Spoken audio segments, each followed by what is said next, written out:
आसान नहीं है किसी महरूम जिंदगी में उजाला करना, किसी ने जहां को उजाले में बदलने की हिम्मत की है। मुश्किल है खुद के लिए दर्द सहना, किसी ने हमारे लिए मिटने की जिद की है। दर्शकों, यूं तो विश्व में अरबों लोग हैं, परंतु कुछ ही लोग ऐसे होते हैं जो अपने लिए नहीं, जन कल्याण के लिए जीते व मरते हैं। उनके सपने उनके नहीं होते, जनता के लिए होते हैं। वे सपने देखते हैं तो जन कल्याण के लिए ही देखते हैं। वे ऐसे शूरवीर होते हैं जो समाज में हो रहे अन्याय के खिलाफ लड़ने की क्षमता रखते हैं और विश्व कल्याण की इस लड़ाई को लड़ते लड़ते समाज को एक नई जिंदगी दे जाते हैं, जिससे हजारों वर्षों तक लोग सुख की सांस लेते हैं। दर्शकों, ऐसी जिद, वो उस जिद को पूरा करने का हट उसे महान बना देती है और उसी जिद से जन्म होता है संघर्ष का। दूसरों के भले के लिए वे महापुरुष स्वयं का जीवन संघर्ष करते हुए न्यौछावर कर देते हैं।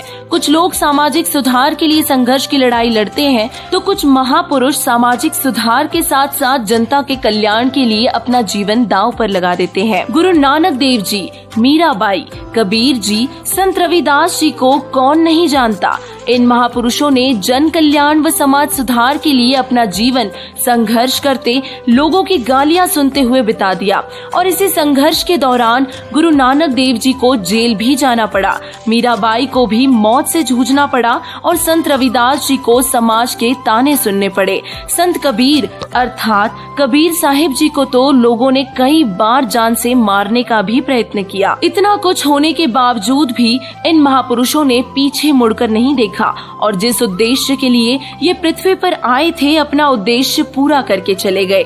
आज इन सभी महापुरुषों की महिमा गाते लोग थकते नहीं। इन महापुरुषों द्वारा किया गया संघर्ष इतिहास को गौरवान्वित करता है। कहते हैं, हिस्ट्री रिपीट्स इटसेल्फ, इतिहास अपने को दोहराता है और आज फिर एक बार इतिहास अपने को दोहरा रहा है। तकरीबन 600 वर्ष पूर्व जिस तत्व ज्ञान का प्रचार करके परमेश्वर कबीर जी ने जनता का कल्याण करना चाहा और उन्हीं लोगों द्वारा किए गए विरोध का भी सामना करना पड़ा, आज वही तत्व ज्ञान संत रामपाल जी महाराज जन जन तक पहुंचाने का घोर प्रयत्न कर रहे हैं। नतीजा वही, संघर्ष हर दिन हर रात, फिर भी बिना डरे, बिना थके, बिना रुके आगे बढ़ते ही जा रहे हैं।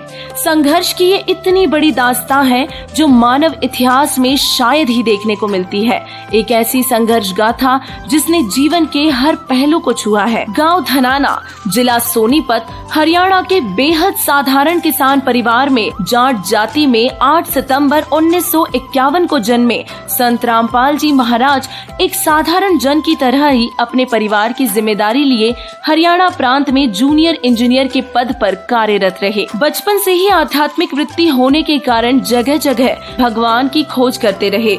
फिर एक दिन प्रभु कृपा से संत रामपाल जी महाराज ने सन 1988 में परम पूज्य स्वामी राम देवानंद जी महाराज जी से दीक्षा प्राप्त की तथा तन मन धन से सद्भक्ति करने लगे। सन 1993 में स्वामी राम देवानंद जी ने संत रामपाल जी को घर घर सत्संग करने व परमात्मा का संदेश भक्तात्माओं तक पहुंचाने की आज्ञा दी तथा सन 1994 में नाम दीक्षा देने का अधिकार दिया और उस दिन से इस संघर्ष की नींव पड़ी। इस नवीन ज्ञान को जन जन तक पहुंचाने के लिए संत रामपाल जी महाराज जी ने गांव-गांव, नगर-नगर में जाकर इसकी अलख जगाई। परमात्मा के इस निर्मल ज्ञान को समाज में स्थापित करने के लिए अधिक समय व मेहनत की जरूरत को देखते हुए सन 1995 में अपनी नौकरी से त्याग पत्र दे दिया। मानव समाज द्वारा की जाने वाली भक्ति व साधना को सभी धर्मों के पवित्र सदग्रंथों से तोलकर आम जनता के रूबरू करना शुरू किया। गलत रूढ़िवादी परंपराओं की निरर्थकता को उजागर किया।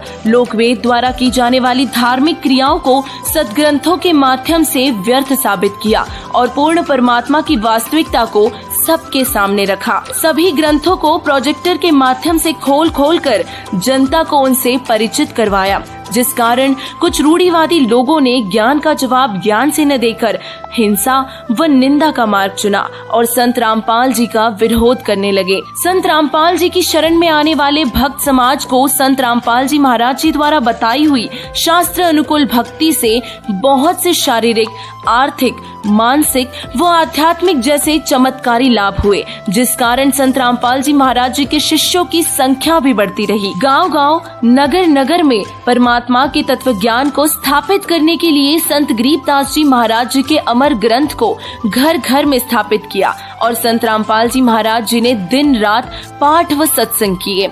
प्रचार की अधिकता व श्रद्धालुओं की लगातार बढ़ती संख्या को देखते हुए गांव करोथा, जिला झज्जर, हरियाणा में करोथा आश्रम की शुरुआत की, जहां प्रत्येक पूर्णमासी को सत्संग करने लगे और दूर दूर से श्रद्धालु आश्रम में आने लगे। सन 2002 में समाचार पत्रों के माध्यम से आध्यात्मिक लेख लिखने शुरू किए तथा आस्था चैनल पर सत्संग की सीडी भी चलाई व नकली आचार्यों, महंतों द्वारा करवाई जाने वाली शास्त्र विरुद्ध साधना को शास्त्रों से मिलान करके जनता के रूबरू किया।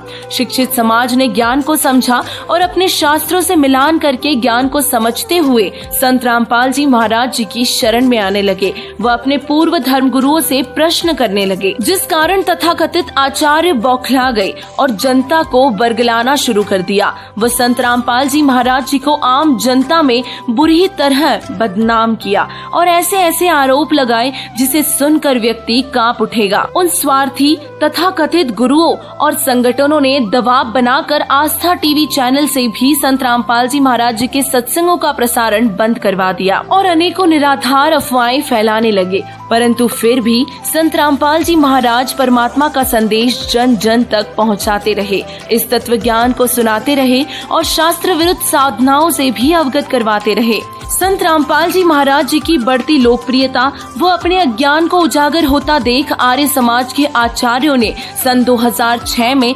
सतलोक आश्रम करोथा पर आक्रमण कर दिया। आश्रम को चारों तरफ से घेर कर आश्रम पर पत्थरबाजी की और बिजली, पानी, राशन बंद करवाकर आश्रम में आए हुए श्रद्धालुओं को यातनाएं देने की कुचेष्टा की। आक्रमणकारियों को रोकने के लिए पुलिस कार्रवाई में एक उपद्रवी की मौत हो गई, जिसका झूठा मुकदमा संत रामपाल जी महाराज पर बनाकर उन्हें जेल में डाल दिया। ये सब घटनाक्रम नकली आचार्यों, महंतों की साजिश का परिणाम था, जो किसी भी तरह से इस ज्ञान को जनता तक पहुंचने नहीं देना चाहते थे। 2006 से 2008 तक जनहित के लिए चल रही संघर्ष की लड़ाई में संत रामपाल जी महाराज जी को जेल में रहना पड़ा, जिसके बाद 30 अप्रैल सन 2008 में संत रामपाल जी महाराज जी जमानत पर बाहर आए और सतलोक आश्रम बरवाला में फिर से परमात्मा का संदेश जन जन तक पहुंचाने की शुरुआत की। पहले की तरह ही सत्संग समागम शुरू किए और इंटरनेशनल चैनल साधना टीवी पर भी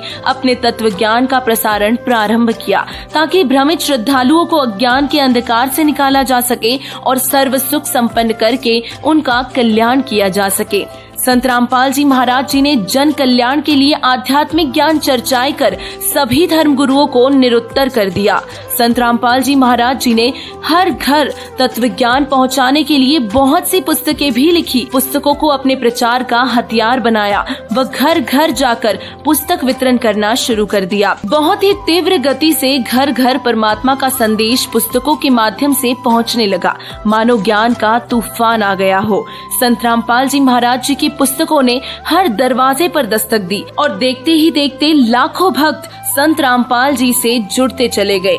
गली गली में उनके ज्ञान की चर्चाएं होने लगी और उनके ज्ञान के प्रचार से नकली गुरु सहम गए, जिसके बाद सन 2014 में बरवाला कांड की पृष्ठभूमि तैयार की, जो 2006 में हुए करोथा कांड से जुड़ी हुई थी। और एक बार फिर सत्य की राह पर जन कल्याण के लिए बढ़ते हुए संत रामपाल जी महाराज को स्वार्थी लोगों की क्रूरता का सामना करना पड़ा और चोर को चोर बताने अर्थात सच को सत्य साबित करने पर संत रामपाल जी को पुनः जेल जाना पड़ा। ज्ञान व अज्ञान की लड़ाई में संघर्ष के चलते वर्तमान में संत रामपाल जी महाराज जी जेल में है। सुना है कि सत्य की राह पर बहुत कठिनाइयों का सामना करना पड़ता है, पर आज हम ये देख भी सकते हैं। संत रामपाल जी महाराज जी सच को सच साबित करने के लिए सभी धर्मों के मानव समाज के ही सदग्रंथों से प्रमाण देकर अपनी बात स्पष्ट करते हैं। एक बात को सही सिद्ध करने के लिए अनेकों प्रमाण दिखाते हैं, परंतु फिर भी अन्य धर्म गुरुओं ने उन्हें स्वीकार नहीं किया और ज्ञान का जवाब ज्ञान से न देकर हिंसा के मार्ग पर चल पड़े। संत रामपाल जी महाराज जी ने जन कल्याण के लिए लंबा अरसा जेल में बिताया है। अज्ञानी गुरुओं, आचार्यों व उनके भोले श्रद्धालुओं के लगातार विरोध करने पर भी संत रामपाल जी महाराज रुके नहीं और अपने तत्व ज्ञान के प्रचार के लिए सोशल मीडिया को चुना और बड़ी ही उत्सुकता से प्रचार को आगे बढ़ाया। विरोधी आचार्यों व धर्म गुरुओं द्वारा डाली गई बाधाएं उनके ज्ञान को रोक न सकी। संत रामपाल जी महाराज परमेश्वर का संदेश रूपी तत्व ज्ञान जनता तक पहुंचा रहे हैं और यदि कोई इस अमृत ज्ञान रूपी गंगा को रोकने का प्रयत्न करेगा तो यह ज्ञान उतना ही तीव्रता से फैलता जाएगा, जो आज हमें देखने को भी मिल रहा है।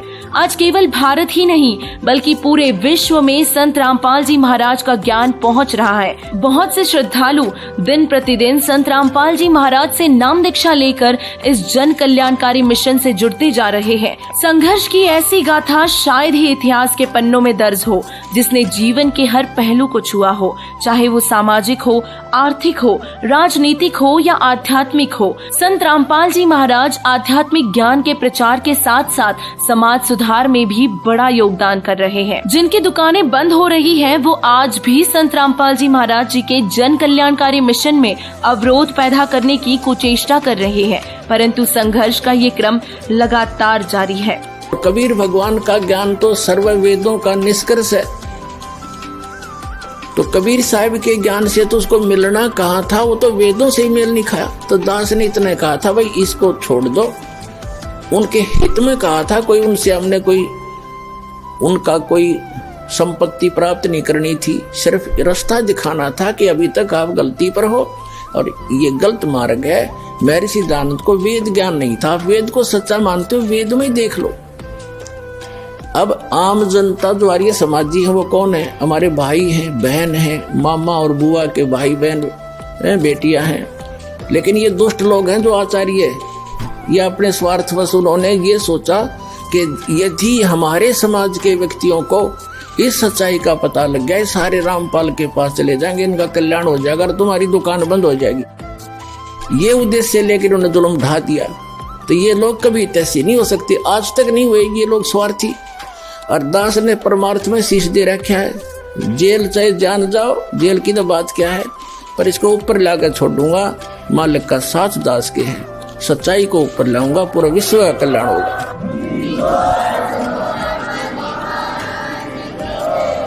संत रामपाल जी द्वारा लिखी पवित्र पुस्तकों को गांव-गांव में वितरण किया जा रहा है। विभिन्न सोशल मीडिया प्लेटफॉर्म्स के माध्यम से संत रामपाल जी महाराज जी ने ज्ञान को जन जन तक पहुंचाने के लिए इस मुहिम को और तीव्र किया। संत रामपाल जी महाराज ने अपना सर्वस्व लगाकर जनता को सुखी बनाने व मोक्ष देने के ख्वाब को हकीकत में उतारा है। दहेज जैसी कुप्रथा व समाज के दुश्मन नशे को जड़ से खत्म करने वाले संत रामपाल जी महाराज जी ने संपूर्ण मानव जाति के लिए बहुत बड़ा त्याग किया है। उनके इस महान संघर्ष को आज हम नमन करते हैं। सत साहिब।